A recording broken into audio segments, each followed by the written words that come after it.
অনতিবিলম্বে নির্বাচনের তারিখ ঘোষণা করতে হবে বললেন জয়নুল আবেদীন।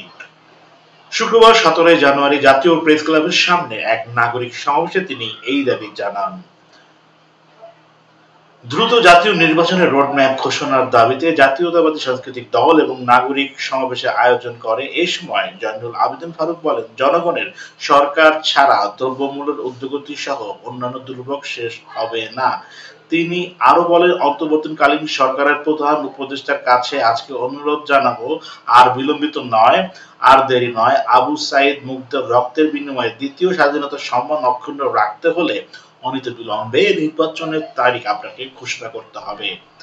বিএনপির চেয়ারপারসনের উপদেষ্টা জয়নুল আবেদীন আরো বলেন, সংস্কার চলবে, নির্বাচনের দিন তারিখও চলবে, নির্বাচনের প্রস্তুতিও চলবে। আমি অবিলম্বে নির্বাচনের তারিখ ঘোষণার দাবি জানাচ্ছি। সংস্কার প্রসঙ্গে জয়নুল আবেদীন বলেন, 1991 সালে বিচারপতি শাহাবুদ্দিন আহমেদ সাহেব, যিনি এই সুপ্রিম কোর্টের প্রধান বিচারপতি ছিলেন, তিনি রশি টানিয়ে বাংলাদেশে একটি অবাধ সুষ্ঠু নির্বাচন করার ব্যবস্থা করার কারণে বেগম খালেদা জিয়া জনগণের ম্যান্ডেটে প্রধানমন্ত্রী হয়েছিলেন। বিএনপির এই নেতা বলেন, আপনার কাছে এরকম একটি নির্বাচনের প্রত্যাশা করি।